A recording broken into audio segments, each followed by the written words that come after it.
You have to remember that your life does not revolve around the fire department, but you cannot forget what's actually important: your family.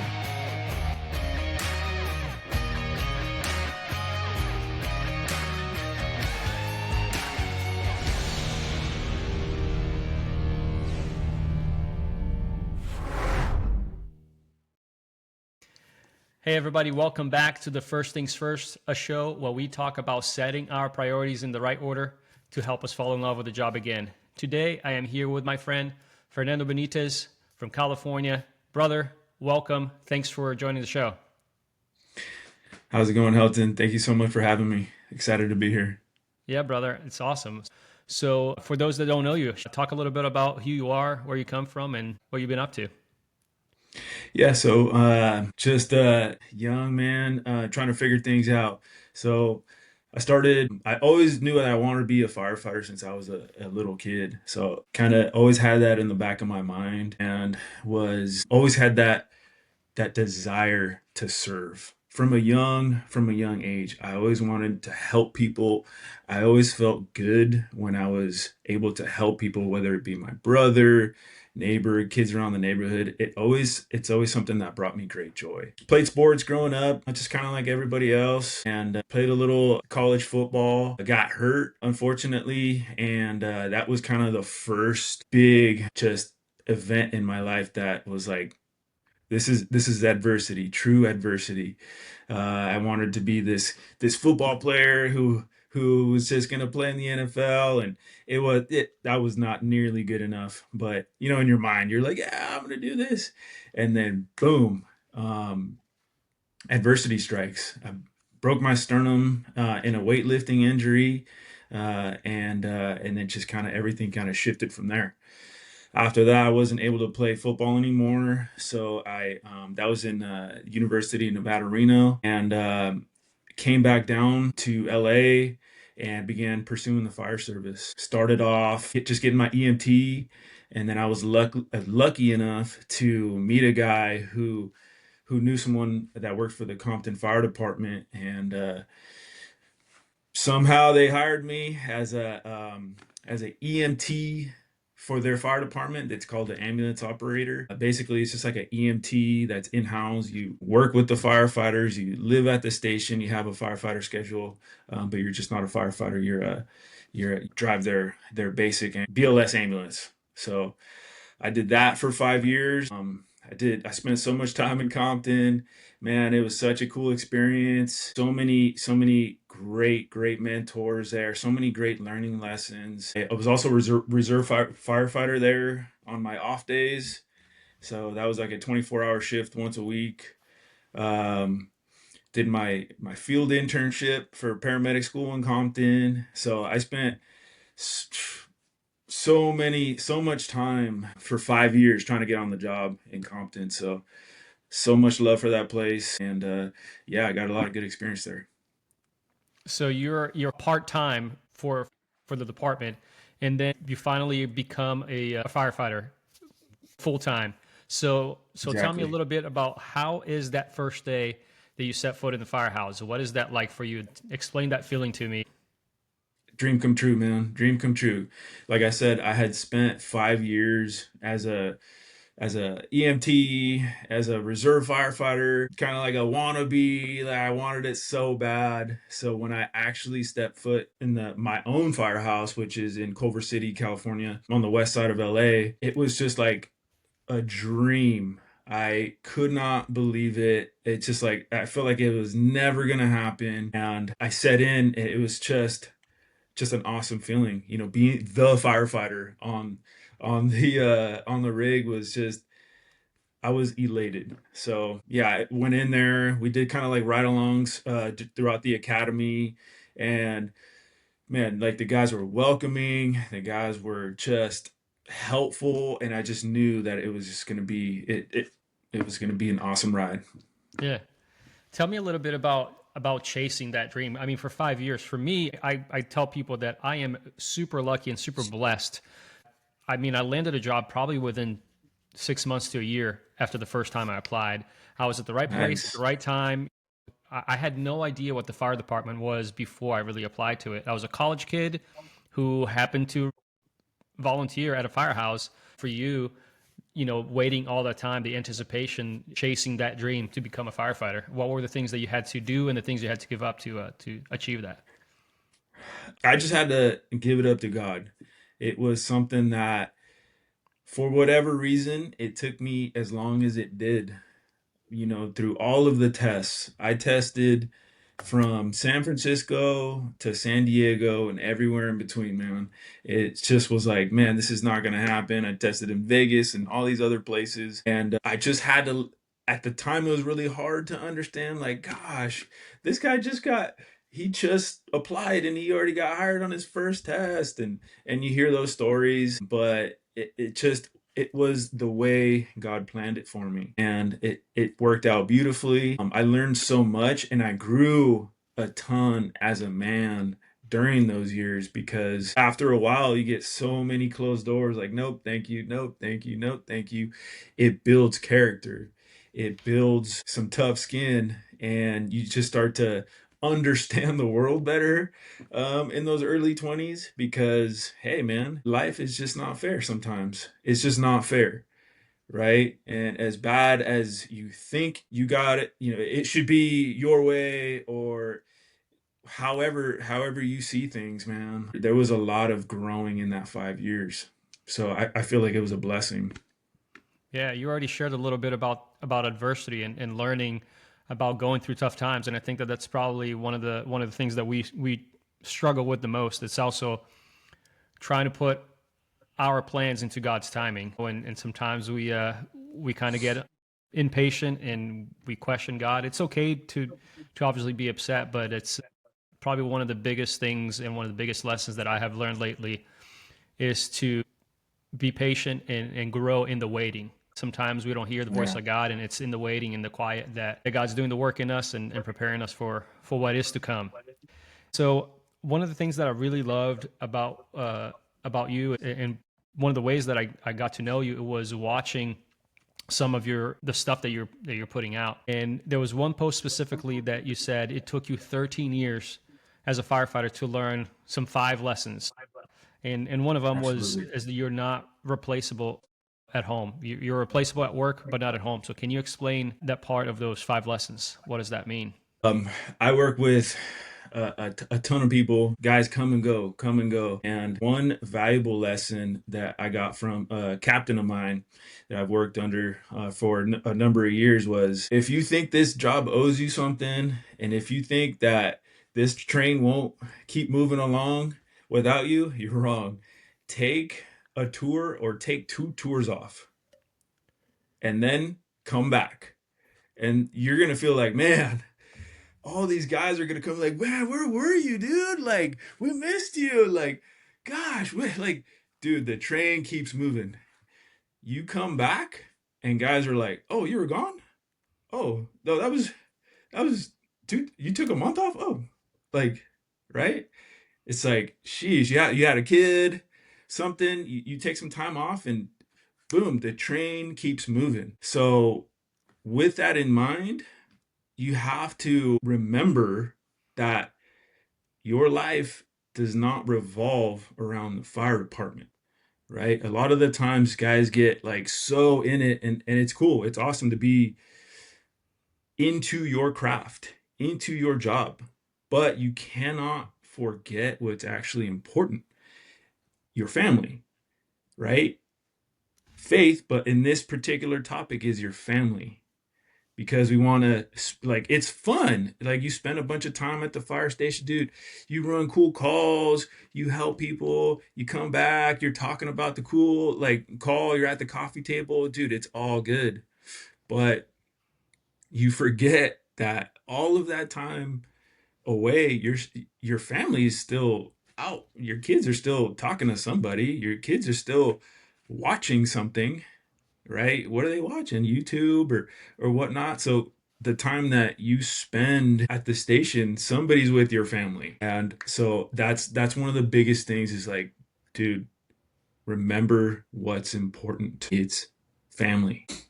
Yeah, man, That's definitely something, a hard lessons that sometimes we have to learn. And as you said on the story you shared, sometimes it takes decades for us to realize what is happening, and we get to look back, and the kids have grown, and the time has passed, and we can't really make up that time.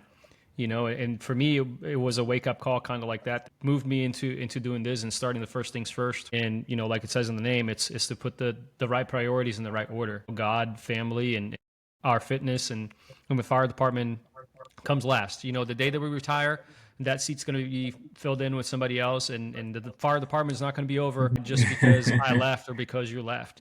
So it's definitely, we got to take care of our family and take care of ourselves. The next thing that you mentioned, it was that the department isn't designed really to take care of you. There's a job. You have to set boundaries. You have to take care of yourself mentally, spiritually, emotionally, so you then can take care of the people out on the streets. So can you share a little bit about that? Sometimes I think it's common that guys think, or guys and gals, like, man, this place should provide me with everything that I possibly could ever need physically. Like, this, they should provide me with the best gym equipment. They provide me with the best medical, with the best checkups, with the best doctors, with best everything. And then you kind of forget that none of that stuff matters if you yourself aren't taking care of yourself. So that's what I meant by that is the department, dude, constant staffing. You're going to work 72s, you're going to go out on strike teams, you're going to work for 2 weeks straight, you're going to get no sleep. You are performing a job, you are helping, you are serving, but you also got to remember that like you have to take care of yourself. Whether you have a awesome gym in your station or not, that you have to find a way. Go for a walk. Go bring your own kettlebell, right? The kettlebell is like the easiest thing that you can use. So less pointing to oh, the Chiefs need to give us this and the Chiefs need to give us that. It's like, no, dude, you need to take it upon yourself and take your fitness and your health into your own hands. And that's kind of the message that I wanted to relay there. Yeah, I definitely sympathize a lot with that message, because for years, man, I am a very, my wife says cheap. I like to say shrewd person. Like I if the department didn't give it to me, if I wasn't issued, I'm not buying it. I'm not gonna go out and spend money. I'm not gonna go get my own tools. I'm not gonna go get my own flashlight. I'm not gonna do any of that. But then somebody told me, it's like, do you think carpenters show up to a house to build a house and they say, hey, can you please buy me a hammer and a box of nails? Or a plumber that shows up is like, hey, I need, I need my tools. Like, I don't have anything. Like, no, like, we need to be able to provide our own tools. Like, we need to be able to provide our own things. Same thing as training. For years, if the department is not paying for me to go to training, I'm not going to training. If the department is not giving me time off to go to training, I'm not going to training. And so for over a decade, and it's such a disservice that I did for myself for so many years, because it wasn't until I started getting out and putting myself out there, going to conference, taking my own time to go and do these things, that I have been able to meet people, and people like you reaching out to people, because I was like, well, if the department is not doing any of this for me, I'm not going to do anything about that. Do you have any experience with that, like going to training on your own, or purchasing things for your own benefit? Oh, most definitely. Yeah, I've been very passionate about taking classes and going to training events. I've done it for a number of years. I've done year-long leadership academies that in our city. I've taken a bunch of different classes. Down here, we're lucky in Southern California. We have a lot of training opportunities and departments because there's so many departments down here that they put on training. I will say that I'm very lucky to work in a department that pays you for your training. They pay for your time off and they encourage it. They're not like, "Hey, you shall." That's you got to take it upon you to take those trainings, to attend those classes and those conferences. But that's another wonderful, wonderful point that, like, dude, you have to take care of you. You want to be the best that you can be, go to a fireground survival class. The IAF goes around in that trailer everywhere, and we were lucky to have it at our department here recently. And dude, the class I think was free through the IAF. So there's a ton of things that you can do to make yourself better that you don't have to rely on, oh well, they're not paying for it or they're not doing this, so I'm not doing it. And it looks like you grew from that. So Oh, that's 100%, awesome. 100%. I was able, you get to see that there is the way that I explain is there is a fire service outside of my fire department. And for the longest time, I just thought that anything and everything that we did was the right way and the only way. And it really took me a while for me to just talking to different people and see how they do things different. I was like, oh man, I never thought of that. And it really just broadens your perspective, not only on what we do, but just in the fire service as a whole. And the other thing that you touched on that I think was very important too is it doesn't have to just be fire department stuff. Yes, going to fire department conferences, fire service conferences, they're cool, but why not take a leadership conference or a marriage conference? When was the last time that a firefighter was probably at a marriage conference or a leadership conference through your church? Those are definitely things that we need to invest in ourselves to make ourselves feel better because we see and we do a lot of things that weigh heavy on us. And so if we don't take the time to understand the the mental load that we carry, we need to be able to have avenues to unload it and let that go. So can you share a little bit about how important it is for us to be able to take care of ourselves mentally as well? Oh yeah, such a good transition. Basically, we go on calls, we help people, we see people at their worst. Unfortunately, some people make it, some people don't. There's families, there's kids that sometimes that we have to respond to. There's all types of just crazy things, right? And some of those things can just weigh on you a little bit, weigh on you a little bit, and after a while, if you don't address it, it can totally take you to a dark place. That's why for me, being aligned with my faith is the anchor. It's the anchor that allows me to push it. God, help me with this. Guide me through this because I don't know how to react to this. I don't know how I should. I can't carry this myself. But when you have your faith anchored, it just allows you to better, like, let go of it. Let go of it, right? So that was something that early on in my career, because I was, I'd say, I always I was closer to God. I'm closer to God now than I was when I first started. In my younger days, I grew up. I was in the faith, but I wasn't as aligned, and I wasn't as. It wasn't like my anchor. It wasn't the first thing I thought of when I woke up. I didn't read the Bible right away when I woke up. It took me some time. So I had a couple of calls, and one call in particular was a young kid beat to death by a stepdad. So we respond. Kids obviously just beat up, and I had my daughter. My oldest daughter was a year older, so she was 4, and the young child was 3, and so that really affected me. And I was early on in my career, and I didn't have, like, I knew God was there for me, but I didn't go to him 100%, and it affected me. It affected me hard. I had never ever had a panic attack.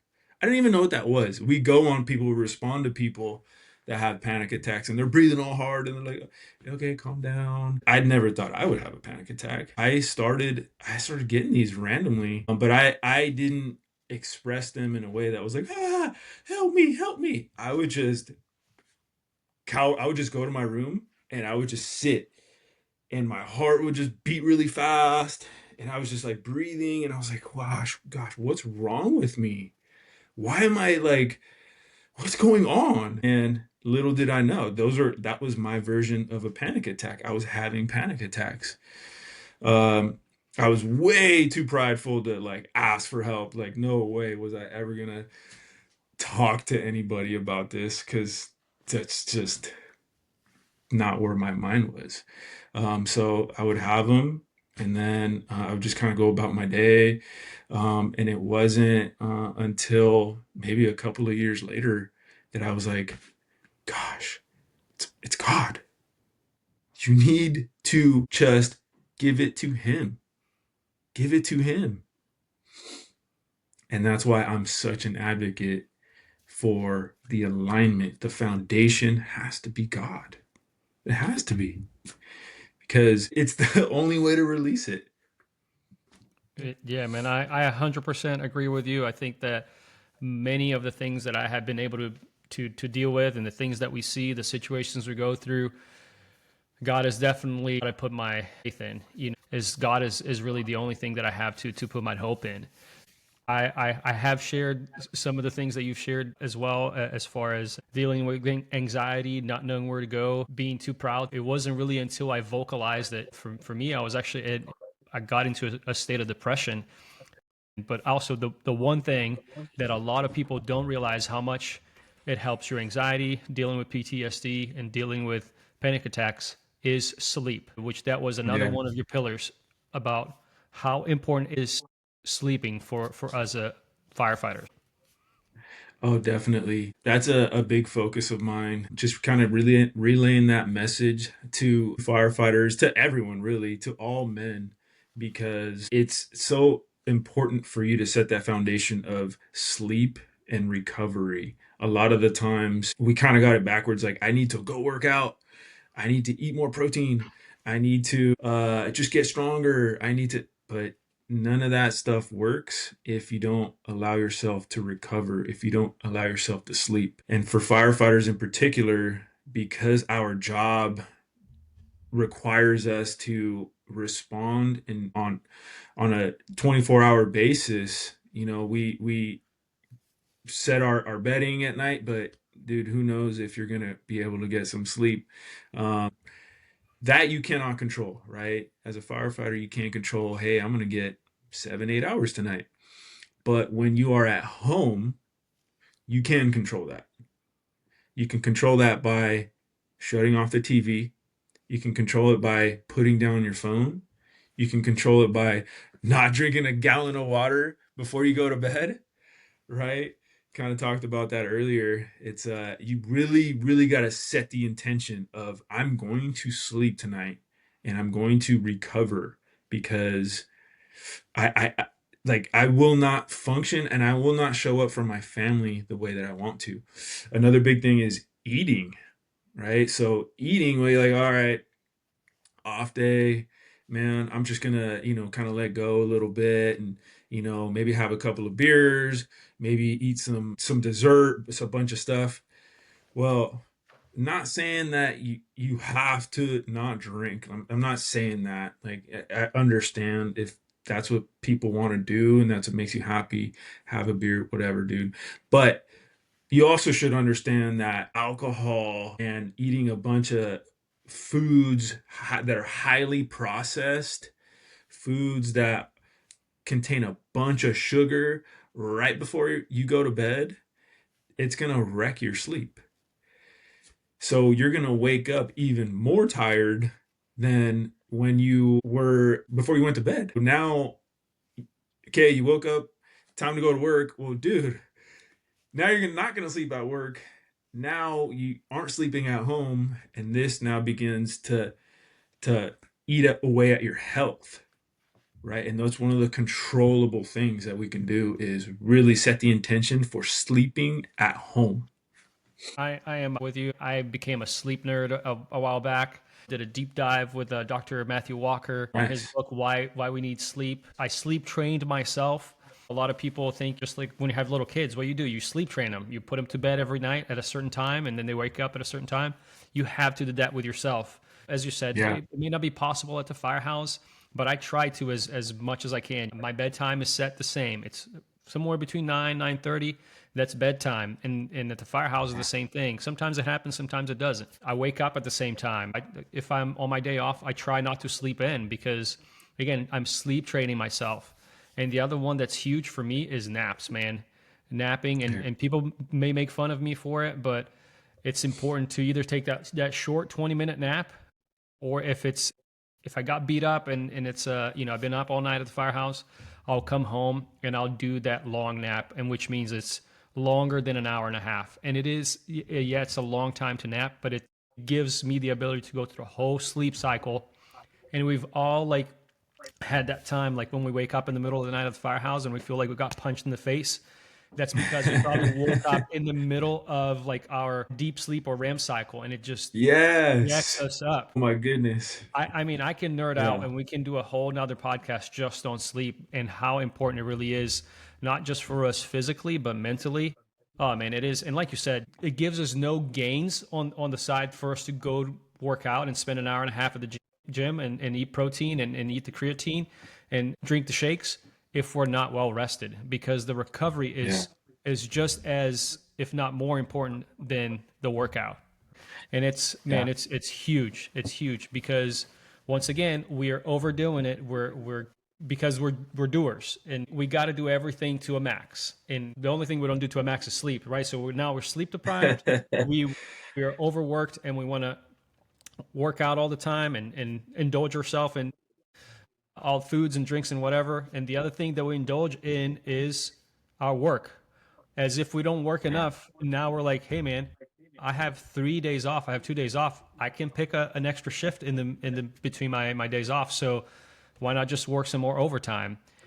Talk to me a little bit about how important for us to be cautious about overtime. Yeah, overtime is one of those tricky things, man. It starts off like, hey, I want to provide my family with the things that I never had, right? I want to give my kids and my wife, and I want to give them all these cool things, all these cool experiences. You want to go on a trip, you want to, wife needs a bigger car, kids need to sign up for soccer, needs the extra lessons, needs the extra this, extra that. That's one thing. But then we start buying toys, man. A lot of what do firefighters do, man? Do they buy toys because we're fortunate to have the overtime and we're fortunate to be able to increase our salaries. But that then becomes something that now you're stuck in this cycle. You're stuck in this loop of, gosh, I really need to spend more time with my family. I really need to be more present. I'm working all these extra shifts. And then you come home and then you work more, you're going to be tired. You're not just going to show up and be this like super excited dad that's going to just engage and do puzzles with your kids and go play soccer with your kids. It's like, dude, you're tired. So it becomes this vicious cycle of like, gosh, man, I have gone through my cycles of working overtime. Sometimes you want to take a trip with the family, and so you're going to work a little bit more. But my thing with bringing awareness to it is just be cautious, man. Be cautious. Your kids and your family. There, it's boom. It's quick, dude. It's a quick ride, man. So it it really hits home when you're a dad. For me, like it's just like you'll come home after working 3 or 4 or whatever. And then like one of my kids like, oh my gosh, you're taller. You got tall. And you're like, oh man, I'm working too much. So Yeah, no, yeah. I I've been there, and I shared with you a little bit of the story that when I was leaving for an overtime shift, and my middle daughter said, Dad, she's got tears in her face, and she said, Dad, I feel like I don't even owe you because you work too much. And when your kids are young, it's easy because they are just babies. They're just crawling around. It's like, oh, they're not gonna miss me time. They're not gonna remember that I was gone. But then when you're missing the school plays and the soccer games and the dance recitals, those things start adding up and catching up, and you all of a sudden it's Yeah. just like, holy crap, where has the time gone? I now have a teenager who is going to be driving in a couple of years. And as they say, you only have 18 summers with your kids until they're boom, they're Yeah. gone. And so that really puts into perspective the time away from family when you're working overtime. And for me, somebody put it this way, and it was a eye opener. When you're working overtime, it's not like they're paying you time and a half to work overtime. They're paying you time and a half for you to be away from your family. And for me, that was eye opening. How much time and how much money am I willing to be paid to be away from my family? Yeah. How many Saturdays am I going to miss because it's a Saturday shift and there's nothing going on? I can go pick up an extra shift. So for me, that was huge, man. That was really eye opening. And again, it's it's me setting the priorities in the right order, right? You already talked about toys, man. We love toys and we buy toys because we have the time off to play with those toys. But now I've spent so much money on buying this new toy that I got to pay for it. So I got to work overtime to pay for the boat, but I can't be on the boat because I got to work overtime to pay for the boat. So like now it just sits there. I Yeah. can't ride the motorcycle because I don't have time to ride it because I got to pay for it working overtime. So you just have this bright shiny toy sitting at the house. You don't have time to go play with it because you got to work overtime. So it's a really really hard dichotomy that we have to know how to manage it, right? And how to really Yeah. set priorities. So that's the next thing I want to get into. It's how setting the priorities in the right order, like it says, putting the first things first. I think that we sometimes get that mixed up in the fire service, and obviously you shared about that. Sometimes it may have taken you 13 years to understand what really setting the right priorities was for you. So can you share a little bit about that? How you found that balance between home, work, family, faith, how that all worked out for you? Yeah, so that's something it's also a balancing act, right? Faith, family, fitness. The most important thing and the most helpful thing that I've discovered along my journey is really being focused, really being intentional. So many times as husbands and as fathers and firefighters and all of the different things that we do, there's so many distractions, right? Now we have the phone, we have TV, we have so many things that are distracting us that take our attention and that take our time. So for me, what I really am intentional about is my focus.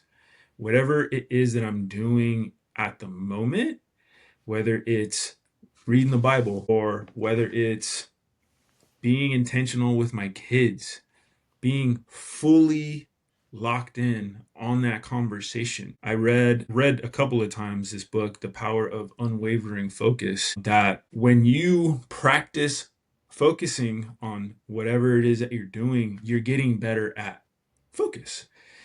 If you're constantly distracted, if you're constantly jumping from kids to TV to wife to phone to whatever, you are practicing distraction. You're getting better at being distracted, if that makes sense. Just like a basketball player shoots baskets, gets better at that. Well, the more you allow your focus to be every everywhere, you're actually practicing at becoming worse at focusing. It's kind of a long explanation. I don't know if you No, yeah, understand it. no, that makes sense for sure. For sure. I think Yeah. we definitely need to set times for God. That's for me. It's the first thing in the morning, as you already said. We wake up, we pray, we read the Bible. That's our quiet time. It's our time with God. Then it's time with the wife and the kids as we getting the kids off to school. It may be only 5 minutes that you have to plan the day with the wife. But then, whether it's the evening, you get time for just the two of you guys. Our kids know that it's dinner time, and then it's time for mom and dad to just relax. That's when we sit, we visit with each other, we talk about our day and what's coming tomorrow. And then the evening, it's usually after dinner, that's, some more family time. And then it's, like we said, important bedtime, so they Yeah. kind of having that routine as well is super important for us to be able to work well as a family unit. Yeah. So I want to get into a little bit about your family life. As you said, that's obviously a big part of who you are. Tell me a little bit about how the Benitez family started. How did you meet your wife, and what's your all story? Yeah. So I met my wife while we were in college at the University of Nevada, Reno. Just met. It wasn't like it was just a casual meeting. I think it was at a party, and nothing happened for a few years after that. Then I would go back and visit because my mom lives in Reno. I would go back and visit, and I would see like, hey, I would just like run into her or something, and finally, I got the guts to ask her out on a date, and she said yes. And so we started kind of doing the long distance thing because I would come back down. I was still in pursuit of the job, and she was finishing up her studies. So we decided that, it'd be best if she moves down here to Southern California. And yeah, that's kind of how it all worked out. We had our first daughter in 2013. 2013. So right off probation, like I never was like there wasn't ever not a baby in the house. There's always a baby in the house. So we have three daughters, ages 12, 6, and almost 3. So like I said, girl dad, tons of sports. My oldest is a softball player. My middle daughter is an excellent little soccer player. She just wants to be like big sister. So my wife and I are just like running around when we're home, taking girls to practice, to lessons, to hitting lessons, to all these other different things. So our family is very like focused on like just activities, keeping them busy. All of our weekends are off at some tournament, some soccer game, some softball tournament. And my wife is she's a personal trainer. She's been a personal trainer for like 10 years. She also does like online fitness where she helps women just kind of get their confidence back. So yeah, so she's kind of the inspiration behind my story of helping dads and helping just men to improve their fitness. Awesome, brother. I love that, and obviously your wife is a huge part of your family and who you are. And can you share a little bit about how she has been there for you throughout your fire service career, and how has she been holding it down at home while you're at work for all those times? So she used to work at a gym, but then once we started having kiddos, and it's just like it's way too hard because our work schedule is not always reliable. With the force hires and with the strike teams and all this other stuff that goes on. She moved from working to staying at home mostly, and then holding down the home front. She also grew up very much faith based with her parents and her mom teaching her everything. So that was always something super easy for the both of us. And so she anchors the house. She anchors the faith in the house when I'm away because that's it's something that's very important to us to have that anchor in our kids. So yeah, like you don't realize the job that they do until you're home for like 3 or 4 or 5 days, and there's kids screaming, kids fighting, kids, the house. It's just like, oh my gosh, like they deal with so much, and God bless her. Yeah, man. I so I have been blessed to have my wife at home with the kids as well for many years. And initially, it wouldn't bother me when people would say, "Oh, what does your wife do? She just stays at home." But like lately, when people say that, I was like, "Dude, she just stays at home. You don't know the half of it." And like you said, Yeah, being at home for a couple of days, you don't realize how hard my wife works so much harder than I do. And she yeah, is, man, she's a champ. My wife, she deserves a trophy every day because just the kids, and it's not like we have hard kids either. We have really good kids, and I'm not just saying it. Like our kids are awesome, man. We're super blessed, but it's hard work, man. And I try to share this with anybody I can. If you are able to make it work, where your wife is able to be at home with the kids at least for their early childhood and into their early adolescence, man, it's a huge blessing just to have my wife be the one who raises the kids versus just, you know, the school or daycare. And there's nothing like, listen, I'm not saying I'm not against daycare. I'm not against school. We are just about to homeschool the kids, but it's been a blessing for me and for my family. And man, she's definitely the hardest working woman I have ever met. And I think that what you Yeah. said too, it makes a huge difference for our wives to be able to be the anchor for them. When the kids cry, that's who they go to. And when they need something, that's who they go to. It's not a stranger, it's not a teacher, it's not a caretaker. And most importantly, it's creating the atmosphere at home. Because as you Yeah. said, the base that we are creating for our kids to then in the future be not just successful adults, but people that are going to have a good Christian foundation and going to be world changers, and be able to share that with other people. So with that said, man, share with me a little bit about your walk, your background. Like, what's your story? Was it always the nice cookie cutter Christian, perfect guy, everything was good, or what was that walk like? Yeah, no, most definitely not cookie cutter. I would say grew up Catholic, going to church every Sunday with my family. My mom and my dad were very much like faith based, and they taught us that, to have a relationship with God, and they would talk to us about God a lot. When my parents got divorced, then we moved up to Reno, Nevada for a couple of years in high school. And I spent some formative years in Reno, and my mom was just busy, and I was just kind of like, yeah, kind of, I wouldn't say wavering, but it just wasn't the foundation. It was more like, oh, me, what's good for me, what's in it for me. And it was like that for my early 20s. More so,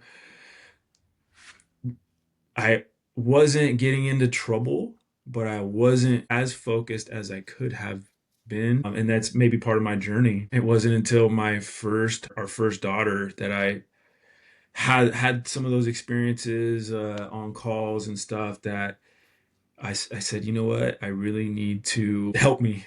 God, just help me, because I don't know how to handle all of this weight.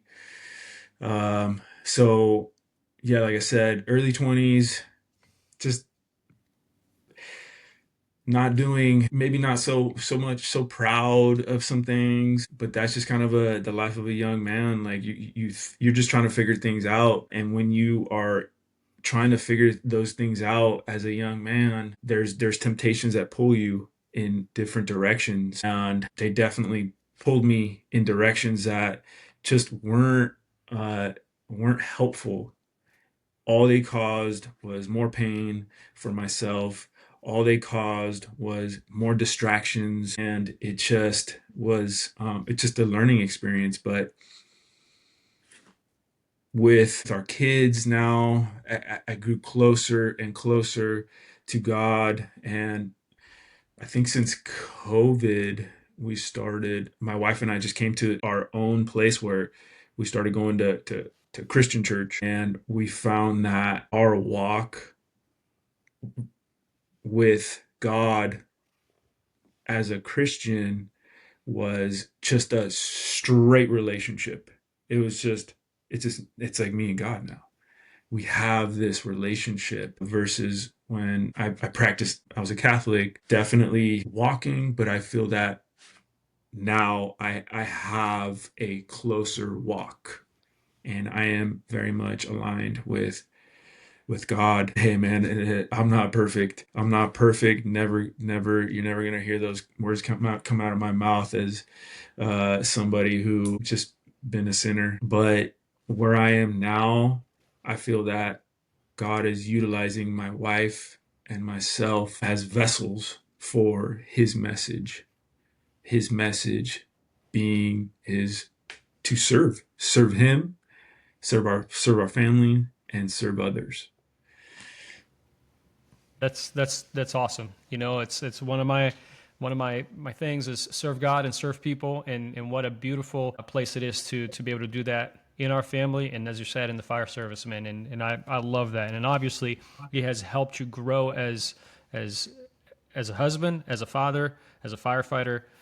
And it's throughout all that, obviously, It made you have new passions and new things that you want to share with people. So one of those Yeah. things is next level dad fitness. So Yeah. explain to our folks here what that is and what you're passionate about. Yeah. So the next level dad fitness started, gosh, well, it really started because of a work situation where things didn't go my way on the job. Was in a testing environment, and it just didn't go my way on the test to be a captain. So for a little while, I started feeling sorry for myself. I started feeling these feelings of me, right? Why me? No, I did everything. No, me. Like this should be happening for me.